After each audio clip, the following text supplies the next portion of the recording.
buka kitab lagi. Kita mengawali pagi dengan ini. Kemarin judulnya Allah ingin datangkan pelangi.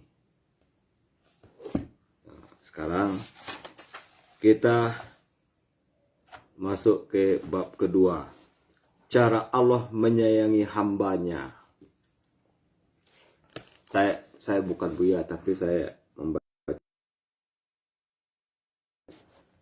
Aku meminta kekuatan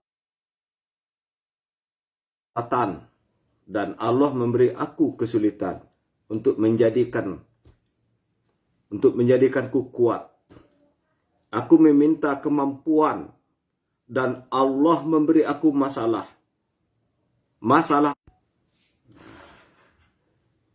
Aku meminta kemampuan dan Allah memberi aku masalah. Masalah-masalah untuk aku pecahkan. Aku meminta kemakmuran dan Allah memberi aku otak dan kekuatan untuk bekerja. Ingat itu. Langsung merinding kita jadi. Aku meminta kemakmuran dan Allah memberi aku otak dan kekuatan kerja. Aku meminta keberanian dan Allah memberikan aku rintangan untuk aku lewati. Aku meminta cinta dan Allah memberiku orang-orang yang kesulitan untuk kubantu.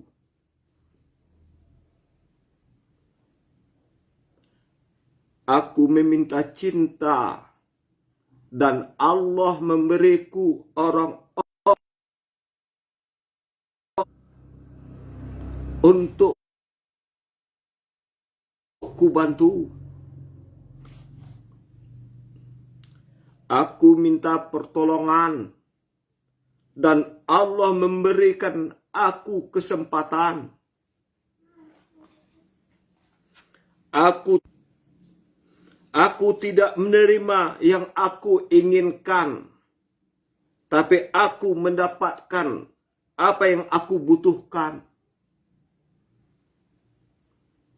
Aku tidak menerima yang baik bagiku, tapi aku mendapatkan yang terbaik untukku.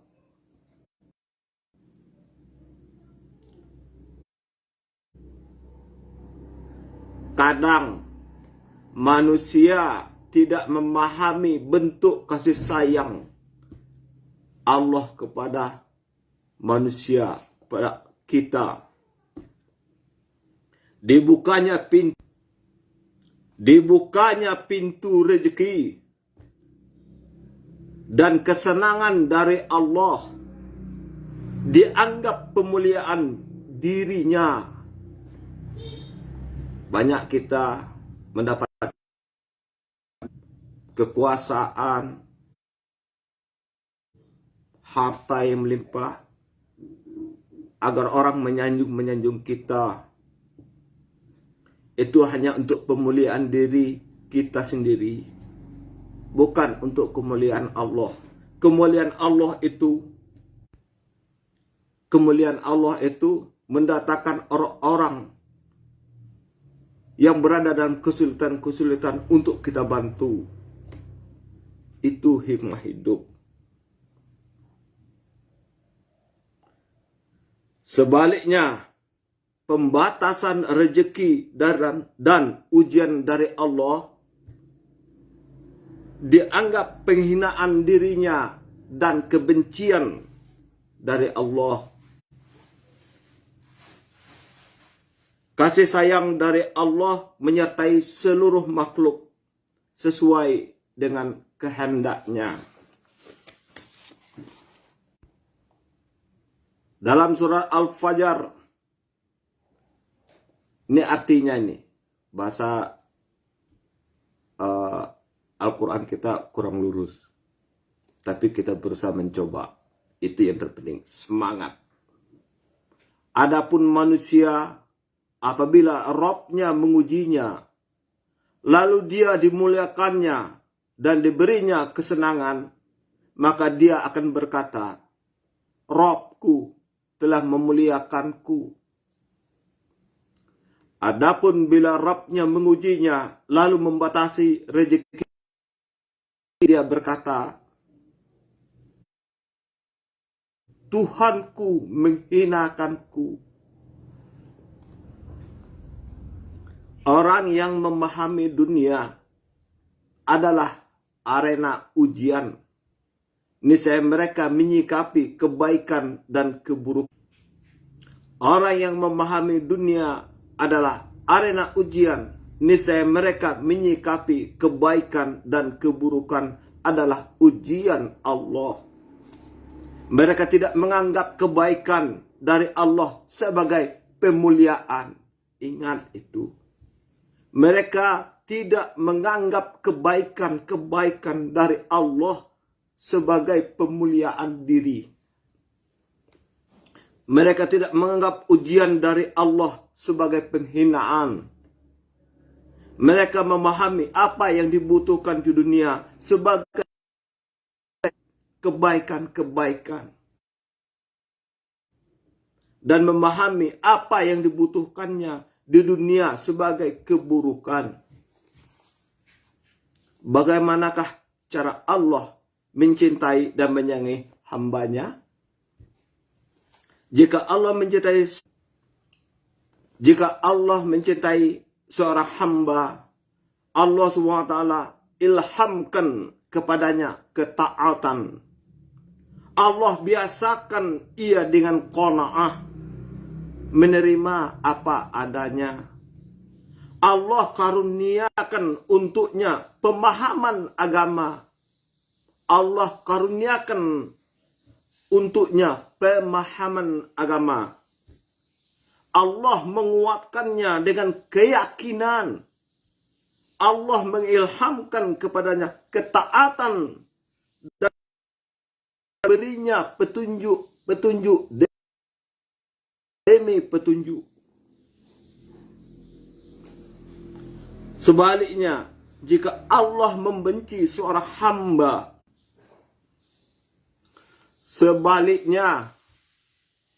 jika Allah membenci seorang hamba, niscaya Allah jadikan ia mencintai harta dan jabatan.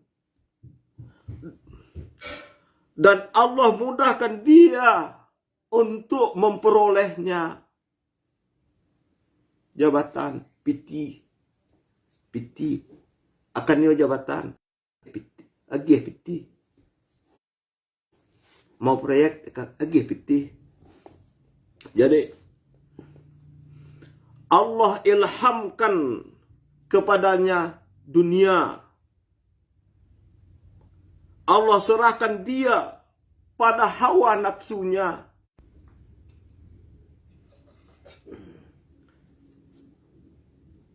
Maaf ya, ngopi dulu.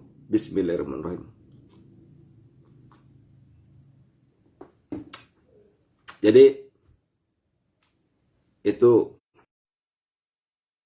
hari ini. Sekarang,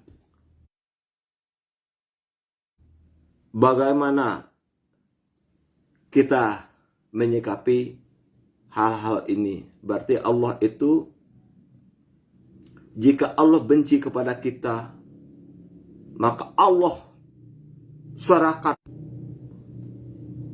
Jika Allah membenci seseorang, maka Allah berikan jalan seseorang itu, jalan mencari harta yang berlimpah, dan ditutup jalannya. Tapi Allah tidak akan pernah menunjukkan hati kita, kolbun, nur kolbun ihsan, ya, hati ya. Dan sekarang kita pertimbangkan, kita pikirkan, apakah kita hendak menjadi hamba Allah yang taat, taat, belajar taat. Kalau saya belajar taat. Bagaimana kita menyikapinya agar Allah menyayangi kita dan Allah tidak membenci kita? Semua ini terserah kepada kita. Jika Anda menginginkan kebaikan-kebaikan, maka terus berbuat baik. Berbuat baik, seperti apa yang dikatakan buku ini tadi. Ini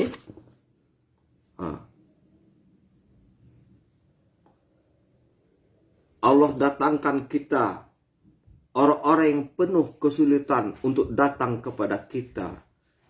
And kesulitan ini maksudnya begini. Kesulitan baik dari segi bersifat materi, spiritual, semangat. Kalau kita mampu memberi materi, maka semangat spiritual kita berikan kepada mereka. Spirit. Cahaya harus dikejar. Ya. Cahaya harus kita kejar terus. Ya Allah ya Nur, ya Allah ya Nur, ya Allah ya Nur, ya Allah ya Nur. Begitu.